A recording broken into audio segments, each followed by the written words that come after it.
जी। 26 मई 1999 को आदरणीय कल्याण सिंह जी की सरकार थी उत्तर प्रदेश में जी। और उस समय इसका एक प्रारूप तैयार किया गया और वो प्रारूप तैयार करके शिक्षा मित्रों को गांव पंचायतों को मतलब जो है रखने के लिए प्रस्तावित किया गया जी। उस समय 1999 में जब इसका प्रपोजल हुआ, पंचायत राज में व्यवस्था बनाई गई और उसके बाद इनके चयन की प्रक्रिया धीरे धीरे गांव तक 2000 में पहुंची और प्रथम बैच हमारा सितंबर 2001 में प्रशिक्षित होकर के विद्यालय में 4 सितंबर को कार्यभार ग्रहण कर लिया और उसके बाद 2001 से अनवरत हमारे यहाँ शिक्षा मित्रों का प्रशिक्षण होता रहा। 2002 में एक बहुत बड़े बैच का प्रशिक्षण हुआ और फिर नए ऊर्जा के साथ गांव का वो युवा जो अपने आप को परसेंटेज में और क्वालिफाई में बहुत क्वालिफाई था, उसमें तय किया गया पैमाना कि जो प्रस्ताव रखा जाएगा उसमें जो सबसे ज्यादा क्वालिफाई होगा, जितने प्रस्ताव आमंत्रित किए जाएंगे उसमें जिसकी मेरिट टॉप होगी उसको रखा जाएगा। तो टॉप मेरिट के निकल करके युवाओं ने इस उद्देश्य से कि अब आज हम अगर बेसिक शिक्षा में काम करेंगे तो कल हमारा भविष्य अच्छा होगा, क्योंकि ये व्यवस्था थी कि कभी भी जो 90 दिन काम कर लेगा, 3 साल काम कर लेगा, वो परमानेंट हो जाएगा और इस उम्मीद के साथ लोगों ने बड़े जोश खरोश के साथ शिक्षा मित्रों ने विद्यालय में काम करना शुरू किया। बेसिक शिक्षा जो पूरी पटरी से उतर चुकी थी, बेसिक शिक्षा जो चरमरा गई थी, उसको सुदृढ़ सजाने संवारने का काम, उन गरीब और मजलूमों के बच्चों को विद्यालय में लाने का काम, नामांकन कराने का काम, उनको नामांकित करके ठहराव सुनिश्चित कराने का काम शिक्षा मित्रों ने समर्पित भाव से शुरू किया और तत्समय 1450 रुपए मानदेय तय किया गया था प्रति माह का। लेकिन जब इनकी नियुक्ति हुई तो वो 2250 हो गया और 2250 पर हमने संघर्ष शुरू किया, हमने काम शुरू किया और वो 2250 हमें 2005 तक मिलता रहा और हम उसमें संघर्ष करते रहे। एक लंबी संख्या में शिक्षा मित्रों का चयन होता रहा और हमारे नौजवान साथी उसमें जुड़ते गए, अपनी ऊर्जा के साथ काम करते गए और हमने बेसिक शिक्षा को इस स्तर पे लाके खड़ा किया कि 2007 और 8 में उत्तर प्रदेश के बेसिक शिक्षा मंत्री, तत्कालीन बेसिक शिक्षा मंत्री को भारत सरकार से इस बात का अवार्ड प्राप्त हुआ कि उत्तर प्रदेश की बेसिक शिक्षा पूरी तरह से सुदृढ़ हो चुकी है और अपने राह पे बड़ी गति से बढ़ रही है। लेकिन ये एक फॉल्स स्टेटमेंट था ना जी कि जो मतलब आप कह रहे हैं कि वहाँ के मतलब उत्तर प्रदेश के शिक्षा मंत्री जो हैं उनको वहाँ से इनाम मिलता है, पुरस्कृत होते हैं इस नाम पे कि उन्होंने उत्तर प्रदेश की शिक्षा प्रणाली को सुदृढ़ कर दिया है, बहुत बढ़िया बना दिया है। लेकिन जब आप ग्राउंड पे उतर के देखेंगे तो वही जो शिक्षक हैं जिनका काम है कि इस समाज में ऐसे ऐसे नए युवकों को उनको प्रशिक्षण देना, उनको शिक्षित करना, लेकिन ऐसा काम ग्राउंड पे दिखा नहीं। अवार्ड तो लेकर के चले आए लेकिन ग्राउंड पे दिखा नहीं, इसके बारे में जरा बताइए। नहीं, ग्राउंड पे दिखा। अच्छा, जब शिक्षा मित्रों का चयन सरकार ने शुरू किया तो उस समय बेसिक शिक्षा की स्थिति बहुत खराब थी। लेकिन 2001 और 2 से लेकर के जब हम उसको बढ़े और शिक्षा मित्रों ने विद्यालय संभाला, ऐसी स्थिति थी कि केवल शिक्षा मित्र ही विद्यालय देखते थे। एक हमारे पास अध्यापक नहीं थे, सरकार के पास अध्यापक नहीं था और हमारे एक अध्यापक के पास 6 विद्यालय का चार्ज, 10 विद्यालय का चार्ज था। हम विद्यालय में काम करते थे, केवल शिक्षा मित्र भाई बहन विद्यालय में काम करते थे और उन्होंने विद्यालय को इतना सजाया शिक्षा मित्रों के बल पे कार्य वो मिला था। और जब हमने अपनी हमारी आवश्यकताएं बढ़ी, हमने डिमांड शुरू किया, हमने अधिवेशन किया। 2005 में तत्कालीन सरकार के स्पीकर के साथ 6 मिनिस्टरों का एक कार्यक्रम कराया गया और उसमें माननीय स्पीकर महोदय ने कहा कि शिक्षा मित्र भी हमारे बच्चे हैं और इनके साथ न्याय होना चाहिए। सरकार से हमारी उन्होंने वार्ता संवाद स्थापित कराया। तत्कालीन बेसिक शिक्षा मंत्री किरण पाल सिंह जी थे और उन्होंने पहली बार हमारा मानदेय 150 रुपया बढ़ा, 2250 से हम 2400 पे गए थे और दूसरी बार सरकार जाते जाते हम 2400 से 3000 पर गए थे और फिर दोबारा जब सरकार बहन जी की बनी तो 500 रुपया मात्र उन्होंने बढ़ाया। आदरणीय लक्ष्मी नारायण सिंह जी के कहने पर और धर्म सिंह सैनी जी बेसिक शिक्षा राज्य मंत्री थे, उनके निवेदन पर हम लोगों के आंदोलन के बाद और वो 3500 रुपया हमारा मानदेय चला और उसके बाद 2010 में शिक्षा मित्रों के चयन की प्रक्रिया बंद कर दी गई। अच्छा शिव कुमार जी, आपको यहीं पर रोकना चाहूंगा कि मैं छोटा सा सवाल पूछना चाहता हूं कि शिक्षा मित्रों के चयन की क्या प्रक्रिया थी जब चयन किया जा रहा था और किस आधार पर रोक लगाई गई 2010 में? क्या उनको कमियां नजर आई या फिर कोई समस्या आ रही थी? नहीं, ऐसा कुछ नहीं था। शिक्षा मित्रों के चयन की प्रक्रिया शुरू हो गई थी और शिक्षा मित्र पहले ये था कि उन विद्यालयों में होंगे जो एकल विद्यालय हैं जहां एक ही अध्यापक है जी। और स्थिति इतनी अध्यापकों से हमारा जो है विद्यालय इतना खाली हो गया कि फिर धीरे धीरे उसका प्रपोजल बढ़ता चला गया। और जो आपने बात की अतुल भाई की गौरव जी की क्या प्रक्रिया थी, कैसे चयन किया जाता था, तो चयन की प्रक्रिया बहुत साफ सुथरी थी। गांव में आवेदन आमंत्रित किए जाते थे, जिले से विद्यालय का आवंटन होता था कि इन विद्यालयों में हमें शिक्षा मित्रों की आवश्यकता है। आरक्षण का बाकायदा नियमों का पालन होता था। जो ग्राम पंचायत जिस वर्ग की आरक्षित होती है, प्रथम पद उस पद का होगा, द्वितीय पद अनारक्षित होगा। पुरुष महिला पूरी तरह से आरक्षण के दायरे में रह करके प्रस्ताव रखा जाता था। और जब गांव सभा की खुली बैठक में आवेदन होता था तो उसमें गांव में सबको आवेदन करने का पूरा अधिकार होता था। तमाम हमारे साथी भाई बहन आवेदन करते थे और उसमें आवेदन का पूरा खाका तैयार होता था। और उसमें जिसके हाई स्कूल और इंटर के बेहतर मार्क होते थे, जिसके सबसे अधिक प्रतिशत होते थे, जो बहुत बढ़िया नंबर से पास होके आता था, उस भाई बहन का चयन शिक्षा मित्र के रूप में प्रस्तावित करके ग्राम पंचायत जिले को भेज दी। ठीक है। तो शिव कुमार शुक्ल जी, जरा सा मैं सरकार का भी पक्ष जानना चाहता हूँ कि सरकार की क्या दलील थी कि वो किस बिहार पे इस चयन प्रक्रिया को बंद कर रहे हैं। सरकार की दलील जरा सा मैं जानना चाहता हूँ। सरकार की कोई दलील नहीं थी। हमारी संख्या बढ़ चुकी थी। हम 1,70,000 के करीब हमारा चयन हो गया था। हमारी 1,70,000 से अधिक संख्या में मैं आ चुका था। और हमने 1 जनवरी 2009 से एक आंदोलन शुरू कर दिया था कि अब हमें पूरा सम्मान चाहिए और पूरा वेतनमान चाहिए और शिक्षक पद का सम्मान चाहिए। सरकारों को लगा कि अब ये आंदोलन बढ़ेगा और उस आंदोलन को देखते हुए उन्होंने शिक्षा मित्र की प्रक्रिया को बंद करके नई भर्ती प्रक्रिया को बंद करके और जो शिक्षक उस वर्तमान में हमारे शिक्षा मित्र साथी कार्यरत थे उनको हमने डिमांड किया आंदोलन के माध्यम से, टेबल टॉक के माध्यम से, मिल करके लोगों मंत्रियों से, तो उनको प्रशिक्षित करने का जो हमने प्रपोजल रखा, तत्कालीन सरकार ने उसको स्वीकृत किया और स्वीकार करके भारत सरकार से अनुमोदन कराया। और अनुमोदन के बाद हम 2011 में प्रशिक्षण में चले गए। जब प्रशिक्षण की बात शुरू हो गई तो उन्होंने नई भर्ती बंद कर दिया और जितने लोग प्रदेश में कार्यरत थे उनकी योग्यता दक्षता के साथ, चूंकि सबको जो भारत का राजपत्र है उसके अनुसार पूरे देश में कोई भी शिक्षक 10+2 यानी इंटर और फिर स्नातक और उसके बाद बीटीसी डीबीटीसी होना चाहिए। चाहे वो दूरस्थ शिक्षा से बीटीसी हो या फिर एसबीटीसी हो। प्राइमरी एजुकेशन की यही मानक था। तो जो भी साथी इंटर के पास आए थे, इंटर के बाद हमारे साथी भर्ती हो गए, उन्होंने अपना अध्यापन कार्य शुरू कर दिया।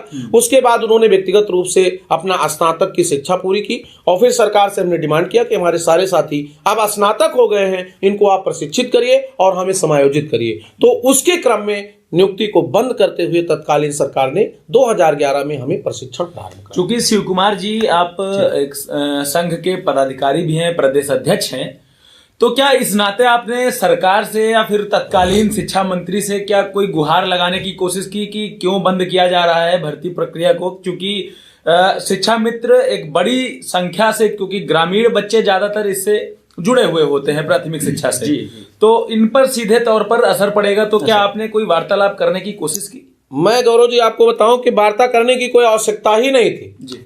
उस समय जितने भी हमारे यहाँ प्रदेश में प्राथमिक विद्यालय स्थापित थे उन सभी विद्यालयों में 2 की संख्या में शिक्षा मित्र कार्यरत हो चुके थे। उनके पास नवीन विद्यालय नहीं थे और हमारी संख्या और विद्यालय की संख्या पूरी हो चुकी थी। इसलिए उनको किसी भी प्रकार से शिक्षा मित्र का चयन करके वो किस विद्यालय में बैठाते, इसलिए उन्होंने विद्यालय के हिसाब से जब हमारी संख्या पूरी हो गई तो उन्होंने शिक्षा मित्रों का चयन बंद कर दिया और मेरे आंदोलन और मेरी डिमांड को देखते हुए उन्होंने हमें प्रशिक्षित करने की कार्रवाई प्रारंभ कर दी और उसका प्रपोजल। शिव कुमार जी आपको रोकना चाहूंगा, एक यहाँ से आपके जवाब से एक सवाल और बनता है। जी। आपने कहा कि 2 शिक्षा मित्रों की चयन प्रक्रिया को पूरा कर लिया गया माध्यमिक शिक्षा परिषद के जो बेसिक प्राथमिक क्लास 5 तक जो बच्चे पढ़ते हैं। जी। तो क्या 2 शिक्षक 2 अध्यापक कक्षा 5 तक के बच्चों को पढ़ाने के लिए समर्थ थे? क्योंकि हर क्लास के बच्चों का अलग अलग बैच चलता है,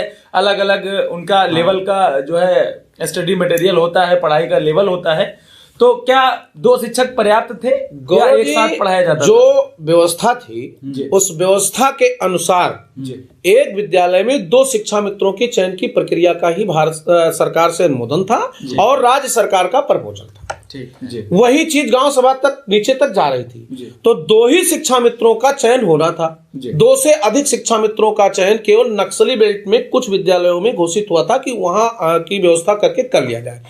अब हमारे यहाँ ये व्यवस्था थी कि 2 शिक्षा मित्र और प्लस अध्यापक ये विद्यालय में काम करेंगे। तो 2 शिक्षा मित्रों की चयन प्रक्रिया पूरी हो गई पूरे प्रदेश के विद्यालयों में और प्लस अध्यापक जो साथी हमारे प्रदेश में थे और जो नई भर्तियां की गई उन अध्यापकों के साथ उन विद्यालयों को फिलअप किया गया। ये मैं मानता हूं कि तब भी संख्या बहुत अध्यापकों की कम थी अतुल जी, लेकिन संख्या बहुत कम थी। लेकिन उसके बाद भी जो इनका अपना प्रपोजल था कि एक विद्यालय में 2 शिक्षा मित्रों का चयन होगा तो वो दोनों पूरा हो चुका था। इसलिए भारत राज्य सरकार ने जून 2010 में चयन प्रक्रिया बंद कर दिया और हमारे प्रशिक्षण के प्रबंध की व्यवस्था। ठीक है।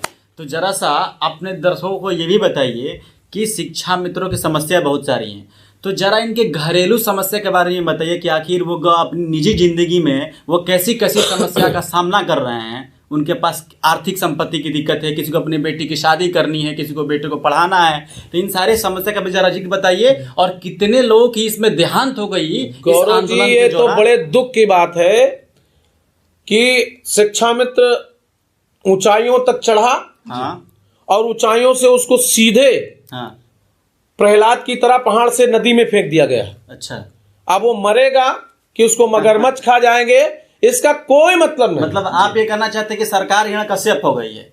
आप ये तो आप जैसे जाकी रही भावना जैसी प्रमुहूर्त देखी तीन तैसी जिसका जो भी अर्थ जो लोग निकालें, लेकिन हमारी जो स्थिति है वर्तमान में वो बहुत ही दयनीय है। हमारे साथी, हमारे भाई बहन, हम खुद, हम लोग सारे लोग 40-42 साल के पार हो चुके हैं और 40-42 के बीच में अब स्थिति होगी हमारे ऊपर पिता की जिम्मेदारी, माता की जिम्मेदारी, बच्चों की जिम्मेदारी, तमाम लोगों के बहू आ चुकी हैं, तमाम के नाती नातनी सब, मतलब पूर्ण मिला के हमको परिवार को पोषित करने की आवश्यकता है। और हमारी स्थिति परिस्थिति इतनी खराब हो गई है कि हम 40,000 रुपया वेतन मान पा करके और एक सम्मानजनक स्थिति पे जाने के बाद आज हम 10,000 रुपए मानदेय पर काम करने के लिए विवश हैं और इस 10,000 में हमारे परिवार का पोषण नहीं हो पा रहा है। हमारे 3,000 से अधिक साथी इसी उसमें जब से समायोजन निरस्त हुआ है, सरकार के आश्वासन के बाद वो हत्या कर चुके हैं। किसी न किसी कारण से वो हमारे बीच में नहीं है, उनकी स्थिति बहुत खराब है। और इसमें मैं एक बात और कहना चाहूंगा कि वर्तमान शासन सत्ता के लोग का एक भी छोटा पदाधिकारी कोई भी हमारे उन मृतक भाई बहनों के दरवाजे तक जाकर सांत्वना भी देने का काम नहीं किया है। ये सबसे दुखद, मतलब सरकार की ओर से कोई कंपनसेशन कोई भी एक धनराशि उनको मुहैया नहीं कर, धनराशि की तो बात अतुल जी बड़ी दूर है। कम से कम मेरे बीच में जाकर के वो हमको ढाढ़स बंधाते, सिंपैथी देते। ऐसा भी किसी मंत्री और विधायक या सांसद, पार्षद, नगर निगम चेयरमैन के साथ उनके संबंधित कार्यकर्ता, प्रवक्ता या जिला मंत्री, जिला अध्यक्ष द्वारा भी नहीं किया गया है। तो देखा आपने कि बड़ी बात कही शिव कुमार जी ने, जिस तरीके से लगभग 2014 से 2014-15 से 2017 तक वेतनमान में कार्य किया शिक्षा मित्रों ने, और इस दौरान कई प्रकार की उनकी जो व्यक्तिगत जैसे कि होम लोन्स, गाड़ियों का लोन, बच्चों की पढ़ाई का खर्च हो या फिर कहीं संपत्ति को खरीदना हो, घर बनवाना हो, कई प्रकार के खर्चों को सुचारू कर लिया गया।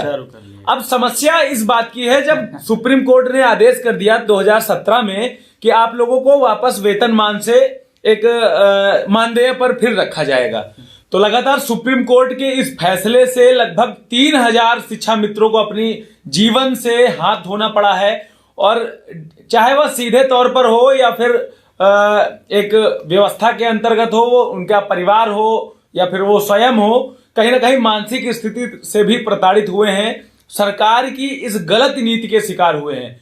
अतुल जी, काफी बड़ा सवाल है क्योंकि परिवार के साथ लगभग 4 से 5 एक औसत दर्जे पर देखा जाए तो रहते हैं। देखिए, अगर ये समस्या के थ्रू, तो मैंने तो कई सारे शिक्षा मित्रों से बात भी करी है, वो कई सारे ऐसे शिक्षा मित्र हैं जो डिप्रेशन के शिकार हैं जी, बिल्कुल। और इस डिप्रेशन का इतना बड़ा इफेक्ट उनके परिवार के ऊपर है। सोचिए, जो छोटे बच्चे हैं, उनकी फैमिली है, उनकी बीबी है, उनके बच्चे हैं, वो भी आज डिप्रेशन में जी रहे हैं। बिल्कुल। अब सोचिए, जब एक समाज का कोई एक कोना जब इस तरह से डिप्रेस हो जाएगा, जिसके कंधे पे ये जिम्मेदारी है कि तुमको एक ऐसा युवा पैदा करना है जो इस देश के लिए मतलब भविष्य का निर्माण करे, जब वही डिप्रेशन में आ जाएगा और उसके परिवार के लोग डिप्रेशन में आ जाएंगे, तो सोचिए समाज किस तरफ जा रहा है। बिल्कुल सही बात है। ठीक है, तो शिवमंगल जी, इसी के साथ अगला सवाल है कि सरकार ने क्या कुछ बढ़िया काम भी किया आप लोगों के लिए, जरा ये भी बताइए। मैं बताऊं अतुल जी आपको कि सरकार ने क्या बढ़िया काम किया। जब हमारा समायोजन निरस्त हुआ, मामला हमारा चयन हो गया 2015 में, उसके बाद हमारा मामला, ये प्रकरण कुछ हमारे बीएड बीटीसी साथियों के साथ कुछ बड़े लोगों के साजिश के शिकार हुए शिक्षा मित्र, और उन लोगों का देखा कि अब विद्यालय फिलअप हो गया है, अध्यापक आ गए, शिक्षा मित्र भी 1,72,000 अध्यापक हो जाएगा, तो मेरी दुकान कैसे चलेगी, बीएड के कॉलेज बंद हो रहे हैं, ये बीटीसी नहीं हो पाएगा। तो उन्होंने सुप्रीम कोर्ट में एक मुकदमा हाई कोर्ट में करवाया, और हाई कोर्ट से लेकर सुप्रीम कोर्ट तक लोगों ने फाइनेंशियल व्यवस्था कराई, और कुछ बीटीसी के साथी मुकदमा लड़े। उसमें तमाम बार डिबेट भी हुआ है, तमाम बार बहस भी हुई है। हाई कोर्ट से सुप्रीम कोर्ट तक के प्रकरण गया, और जो तत्कालीन सरकार द्वारा नियमावली बना करके नियम के तहत बेसिक शिक्षा परिषद के नियमावली 1982 का संशोधन जो किया गया था, उसमें उस संशोधन को सुप्रीम कोर्ट ने फाल्स मान लिया और कहा आपको कोई राइट नहीं था। तो सरकार के चक्कर में आज शिक्षा मित्र इतना परेशान हो गया है। उन्होंने नियम बना के हमको सहायक अध्यापक बनाया, आप कह रहे हैं कि नियम सही नहीं था। तो मैं तो इस आपके नया लुक के इस स्टूडियो के माध्यम से मैं तो ये निवेदन करना चाहूंगा सरकार से कि वो मान लीजिए कि प्रबुद्धों की सरकार नहीं थी, आपकी प्रबुद्ध जनों की सरकार है। आपको सुप्रीम कोर्ट ने पावर भी दे दिया कि जो भी चाहे सरकार कर सकती है। मैं चाहता हूं कि आप अपने प्रबुद्ध क्षमता के साथ, आप अपने बौद्धिक क्षमता के साथ ऐसा नियम बनाइए कि जिससे सीधे शिक्षा मित्रों को फायदा हो जाए, और शिक्षा मित्र जो चाहता है वहां पहुंच जाए, शिक्षा मित्र समायोजित हो जाए, उसके बीवी बच्चों को फायदा मिले, उसके परिवार को फायदा मिले। आज हमारे जो बीच में शिक्षा मित्र साथी नहीं है, उनके लिए सरकार क्या सोच रही, कुछ नहीं कर रही है। मैं 25 जुलाई 2017 को सुप्रीम कोर्ट में मुकदमा हारा, उसके बाद हमारा आंदोलन चला। आंदोलन के बाद हमारी 2 बड़ी बैठकें माननीय मुख्यमंत्री जी के साथ हुई, आदरणीय योगी आदित्यनाथ जी के साथ, और एक बैठक में आदरणीय राज प्रताप सिंह जी उनके सचिव थे, मुख्य सचिव, और वो बेसिक शिक्षा सचिव भी थे। उन्होंने स्पष्ट कहा था कि आप लोग आंदोलन खत्म करिए, और मैं जो लोग टेट पास हैं उनको तत्काल नियुक्ति दे दूंगा, और जो टेट नहीं पास हैं उनको 2 अटेम्प्ट में टेट पास करा के नियुक्ति दे दूंगा, और नियुक्ति के बाद जो लोग बचेंगे उनके लिए वेतनमान की व्यवस्था या बराबर मानदेय की व्यवस्था कर दी जाएगी, कोई दिक्कत नहीं है। उस पे हमारा आंदोलन खत्म हुआ। फिर 23 अगस्त 2017 में हमारा आंदोलन चला। उसमें माननीय मुख्यमंत्री जी ने स्वयं कहा कि जाकर के इसका निष्कर्ष निकालो, और राज प्रताप सिंह जी ने व्यवस्था किया। लेकिन अब मैं माननीय मुख्यमंत्री जी को धन्यवाद दूं कि, या मैं उनसे अपनी व्यथा कहूं कि माननीय मुख्यमंत्री जी के इस बात के बाद भी शिक्षा मित्र आंदोलन छोड़ करके अपने पठन पाठन में चला गया, और पठन पाठन हमारा कार्य शुरू हुआ। पूरे प्रदेश में यह था कि माननीय मुख्यमंत्री जी बहुत अच्छा करेंगे, वो योगी हैं, योगीराज हैं, महाराज हैं। हम चाहते थे कि संत मिलन को जाइए तज माया अभिमान, जो पग आगे बढ़े कोटि यज्ञ समान, एक संत से मिलने की मेरी अभिलाषा थी, और मैं गया भी। लेकिन माननीय मुख्यमंत्री जी के उस वचन का अद्यतन पालन नहीं हुआ। फिर मैं जून 2018 में 1 जून से लेकर के 13 जून तक लगातार 13 दिन का आंदोलन चला। फिर आपके लखनऊ कलेक्टर के द्वारा मुझे बुलाया गया, हम लोग गए, वार्ता हुई, और माननीय मुख्यमंत्री जी ने फिर कहा कि मैं बहुत अच्छा करूंगा और बढ़िया होने जा रहा है। उसके बाद उन्होंने एक कमेटी बनाई। उस कमेटी में आदरणीय उप मुख्यमंत्री दिनेश शर्मा जी को चेयरमैन बनाया। तमाम प्रमुख सचिव आदरणीय अवनीश अवस्थी जी, तत्कालीन हमारे प्रभात कुमार जी थे अपर प्रमुख सचिव बेसिक शिक्षा, इन सब की एक कमेटी बनी, और वहां ये डिस्कस हुआ। हमसे उन्होंने 2 सवाल पूछे थे कि आप शुक्ला जी 2 सवाल में हमको उत्तर दीजिए। आप, एक तो आपके पास टेट हैं, उस समय हमारे पास 27,000 लोग टेट थे, और दूसरा आपके नॉन टेट। हमने कहा था कि हमें कुछ नहीं कहना है, टेट जितने हैं उनको 0 कट ऑफ का शासनादेश जारी कर दीजिए और उनको सुपर टेट में बैठाकर जितना नंबर उन्हें मिले उसका 60% निकाल करके उनको आप अध्यापक बना दीजिए। ठीक है। मेरा 20 साल का अनुभव उसमें और काम कर लीजिए। और जो नॉन टेट हैं उनको आप जीने खाने लायक वेतनमान निर्धारित कर दीजिए, मानदेय निर्धारित कर दीजिए और 2 अटेम्प्ट हमको और दे दीजिए, हम टेट पास कर लेंगे, उतने लोग अध्यापक हो जाएंगे सुपर टेट करके। और जो नहीं हो पाएंगे उनको लोगों को उनको 62 वर्ष की सेवा सुरक्षित कर दीजिए, 12 महीने मानदेय दे दीजिए और हमारा जीवन यापन चलता रहेगा। हम कार्य सरकार के साथ संलग्न रहेंगे और काम करते रहेंगे। इस कमेटी का रिपोर्ट 2018 से 20 अगस्त 2018 के बाद आज हम लोग बैठे हैं 30 नवंबर 2019 में, यानी समथिंग 2.25 साल 2.5 साल हो गया। 2.5 साल में उसका रिजल्ट नहीं आया। कष्ट इस बात का है कि सरकार कश्यप चाल चल रही है, कि कहीं ना कहीं जूं की चाल चल रही है। कहीं ना कहीं अगर देखा जाए तो जिस तरीके से आंदोलन को स्थगित करवाया गया, आप लोगों को लगातार दिलासे भी दिए गए, झूठे वादे किए गए, तो एक तरीके से कर्मचारियों के साथ छल हुआ, कहीं ना कहीं छल हुआ। तो शिव कुमार जी जरा ये भी बताइए कि देखिए वादे तो सरकार ने बहुत सारे किए लेकिन कोई भी वादा अमल नहीं हुआ, सब झूठ था, सब एक सफेद झूठ था। लेकिन अभी की स्थिति क्या है? अगर वादे मान लीजिए कोरोना काल में सरकार ने तो अभी सब कुछ खत्म कर दिया है, ESMA एक्ट लगा करके उसने सारे आंदोलन को, सारे स्ट्राइक्स को उसने बैन कर रखा है। लेकिन सरकारों ने, आप याद रखिए, इस बात को समझने की कोशिश कीजिए कि जिस जिस स्टेट में इलेक्शन हो रहा है वहां ESMA एक्ट नहीं लगा है, वहां सरकार जाकर के धुआंधार प्रचार, धुआंधार रैलियां हो रही हैं, वहां के लिए कोई कोरोना नहीं फैला है। वहां खूब भीड़ जुट रही है, खूब हुजूम आ रहा है, खूब रैलियां हो रही हैं, खूब भाषणबाजी हो रही है, खूब झूठे वादे हो रहे हैं, लेकिन वहां कोई ESMA एक्ट काम नहीं कर रहा है। लेकिन यूपी में जो शिक्षा मित्र हैं वो आंदोलन करने ना उतर जाएं, इसके लिए यहाँ पर ESMA एक्ट ला करके इसको स्ट्राइक को बंद कर दिया जाए। तो आप हमको शिव कुमार जी अभी की स्थिति क्या है? अगर सरकार अगर अपने वादे के खिलाफ चली गई है, अगर आगे भी अगर ऐसा ही करती रही तो आप लोग आगे क्या करने वाला है, जरा ये बताइए। मैं बताऊं अतुल जी कि हम लोग पूरी तैयारी में थे।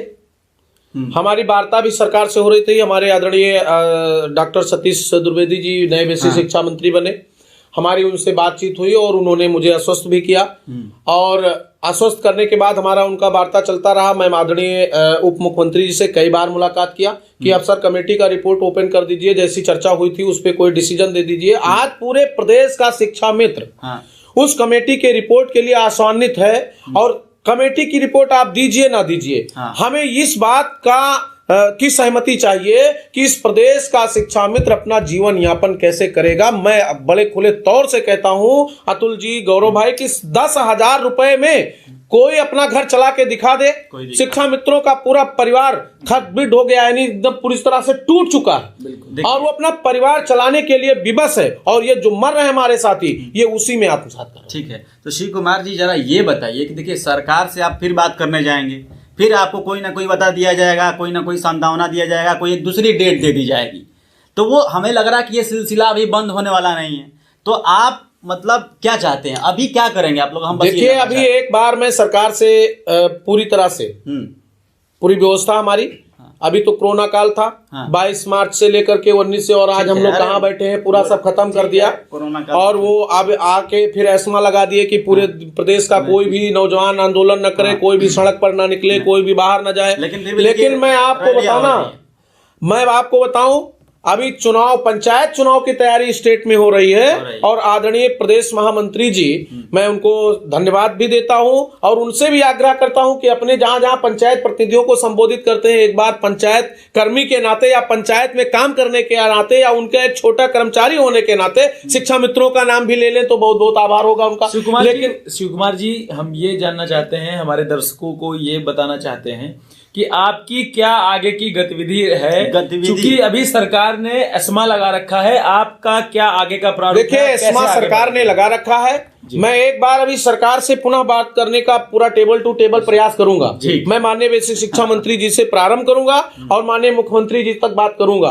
और उसके बाद भी अगर हमारे समस्याओं का निदान नहीं हुआ तो एस्मा लगे और चाहे गोली मारी जाए, वो चाहे भूख से मरे और चाहे गोली से मरे। इसलिए मुझे बाहर निकलना पड़ेगा, मुझे सड़क पर आना पड़ेगा, मुझे आंदोलन करना पड़ेगा। चूंकि अब यह व्यवस्था नहीं है, अब तो मुझे ये चाहिए कि सरफरोशी की तमन्ना अब हमारे दिल में है और देखना है जो कितना बाजुए कातिल में है। बड़ी बात कही शिव कुमार जी आपने। जैसा कि अभी कल की मैं अगर बात करूं तो कल एमएलसी स्नातक पद के चुनाव है, लेकिन सरकार ने जिस तरीके से कर्मचारियों को उनके संवैधानिक अधिकारों को मारने के लिए जिस तरीके से एस्मा को लागू किया है, चाहे वह बात न रख पाने की हो, चूंकि अगर शायद ये कोरोना काल नहीं होता और एस्मा भी नहीं लगता तो शायद ये शिक्षा मित्र कर्मचारी हो या फिर और किसी भी विभाग के कर्मचारी हैं, वो शायद आंदोलन के लिए उतर जाए। सरकारों को गौरव भाई इसी बात का डर है कि ये जो आंदोलन, ये जितने भी लोग ये समस्या है, देखिए समस्या सिर्फ शिक्षा मित्रों के साथ नहीं है जी, समस्या तो जो है कि आशा वर्करों के साथ है, आंगनबाड़ी वर्करों के साथ है, स्वास्थ्य विभाग में जो काम कर रहे हैं उनके साथ है, इसे बहुत सारी हमारे परिवहन निगम कर्मचारी के साथ भी है, परिवहन लोगों के साथ है, तो बहुत से लोगों के साथ है। सरकार को बस इसी बात का डर है कि अगर इतने सारे लोग अगर हमारे खिलाफ अगर रोड पे उतर जाएं प्रदर्शन करने, आंदोलन करने के लिए, तो आने वाले समय में हमारा क्या होगा। लेकिन वही कहने का मतलब यह है कि सत्ता की जो कुर्सी है, कुर्सी को बचाने के लिए इस तरह की हमारे एक, मैं बहुत बताना चाहूंगा कि मैं ऑन कैमरा हूं फिर भी बताना चाहूंगा कि हमारे शासन के एक सचिव स्तर के एक अधिकारी से मेरी बात हुई तो उन्होंने तब मित्रवत मुझसे बताया कि ये एस्मा जो चल रहा है अभी कई दिनों से चल रहा है और लगातार चलता रहेगा। जो 6 महीने का जो दौरान है, ये जो कार्यकाल लगाया जा रहा है, तो इसको लगातार आगे भी बढ़ाया जाता रहेगा, ये उन्होंने कहा। तो इससे देखकर लगता है कहीं ना कहीं, हाँ जी, कहीं ना कहीं इसको वो दौड़ याद करिए आप, जब हम चले थे अकेले जानवे मंजिल मगर लोग बाग आते गए, वो कारवां बनता गया। उस समय आसमा भी लगाते थे हमारे अंग्रेज सरकारों ने और वो हुक्मरानों ने लोगों को रोकने का भी प्रयास किया और 29 महीना वो लोग इस प्रदेश और देश के जेल में रहे, 30 महीना, 3 साल, 5 साल। तो इसका बहुत दिक्कत नहीं है, ये एस्मा बढ़ाने से और एस्मा घटाने से किसी की सरकार ना आएगी और ना जाएगी। मैं अतुल जी आपको बताऊं कि मैं इंतजार बहुत नहीं करने वाला हूं। अच्छा। लेकिन सरकार कोविड की व्यवस्था से अब हम लोग बाहर आए हैं और लोग निकलना चाह रहे हैं, तो एक बार सरकार से वार्ता स्थापित करना आवश्यक है। और आंदोलन तो तब लोग नहीं दबा पाए, लोग निकले रोड से और आजादी दिला के चले गए। आंदोलन नहीं दबा पाई आदरणीय इंदिरा गांधी जी जो पूरे देश की इमरजेंसी लगा करके, तो आंदोलन एस्मा लगा करके पूरे, जब इस देश का युवा जागेगा, इस देश का कर्मचारी जागेगा, इस देश के लोग भागेंगे, तो इनको सब कर्मचारियों को कोई अपना वोट बैंक और बंधुआ मजदूर ना माने। अच्छा, नहीं हम तो सबके हैं, माना तो यही गया ना। नहीं, वो गलत है, एकदम गलत है। और मैं कहना चाहता हूं कि शिक्षा मित्र किसी का बंधुआ मजदूर नहीं है। जो हमारी समस्याओं का निदान करेगा, मैं उसके साथ हूं, 24 घंटे हूं। मैं खुले मंच से कह रहा हूं, आपके चैनल के माध्यम से कह रहा हूं। और जो हमारी समस्या, मैं तो माननीय मुख्यमंत्री जी से फिर आग्रह करता हूं, उत्तर प्रदेश की सम्मानित सरकार से आग्रह करता हूं, वो यहां से देश और प्रदेश तक। प्रधानमंत्री जी वादा किए, वादा झूठा निकल गया। माननीय मुख्यमंत्री जी कहे, वादा झूठा निकल गया। हमारा समायोजन जब हाई कोर्ट से 2015 में निरस्त हुआ, माननीय मुख्यमंत्री जी तत्कालीन सांसद गोरखपुर के थे और हमारे धरने में आए और उन्होंने कहा कि उत्तर प्रदेश से ही पूरे देश की राजनीति की रास्ता का तय होता है और माननीय प्रदेश के मुख्यमंत्री को तत्काल इस पर निर्णय लेना चाहिए। आज दूसरे को आप कह रहे थे, माननीय महाराज जी, आज आप ही मुख्यमंत्री हैं इस प्रदेश के, हमको वोट के राजनीति में मत ढकेलिए, हमारा निदान करिए। हम भी आपके बच्चे हैं और सच्चे हैं और मैं शिक्षण कार्य कर रहा हूं। और इस देश में जहां का शिक्षक दुखी होता है, वहां के तंत्र को विनाश का कारण होना पड़ता है और विनाश होना पड़ता है। इसलिए हम बहुत दुखी हैं, कोई नहीं बचा, हम बहुत परेशान हैं। हमारे बच्चे बढ़िया स्कूल में पढ़ते थे, वापस आ गए।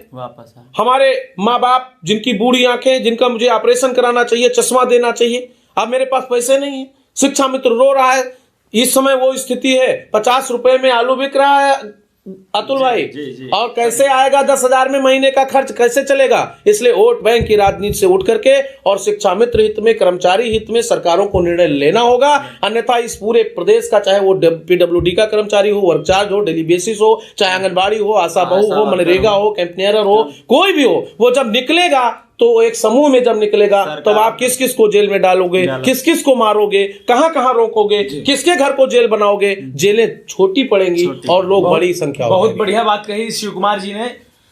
अगर देखा जाए तो वास्तव में 10,000 रुपए का जो मानदेय कर्मचारियों को मिल रहा है, वो चाहे शिक्षा मित्रों को हो या फिर अलग अलग अन्य कई विभाग हैं जहां पर संविदा पर या फिर आउटसोर्सिंग के माध्यम से लोग काम करते हैं और अपना जीविकोपार्जन कर रहे हैं। ये मजबूरी है उनकी कि उनको 10,000 रुपए में काम करना पड़ रहा है, लेकिन इसका मतलब ये नहीं कि सिर्फ और सिर्फ उनके पास एक यही अंतिम विकल्प है। मैं सरकार को सीधे तौर पर न्यायलुक चैनल के माध्यम से चेतावनी देना चाहूंगा, उन 1.5 लाख शिक्षा मित्र कर्मचारियों के माध्यम से उन सभी विभागों में काम कर रहे संविदा पर या फिर आउटसोर्सिंग के माध्यम से काम कर रहे कर्मचारियों के माध्यम से, यदि आपने अभी कर्मचारियों की सुध नहीं ली तो शायद आने वाले समय में आपकी स्थिति अत्यंत दयनीय होने वाली है। इससे कोई नहीं बचा सकता। और अंत में मैं दर्शकों से एक बात कहना चाहूंगा कि यदि आज आपको किसी दूसरे की समस्या को देखकर पीड़ा नहीं उत्पन्न हो पा रही, यदि आपको सामने वाली की समस्या को देखकर आपको दया नहीं आ रही, तो शायद यही स्थिति आने वाले समय में आपके भी दरवाजे पर दस्तक देगी और तब शायद आपके लिए कोई खड़ा होने वाला कोई भी व्यक्ति ना मिले। इसलिए अभी मौका है आपके पास। शिव कुमार जी, आपने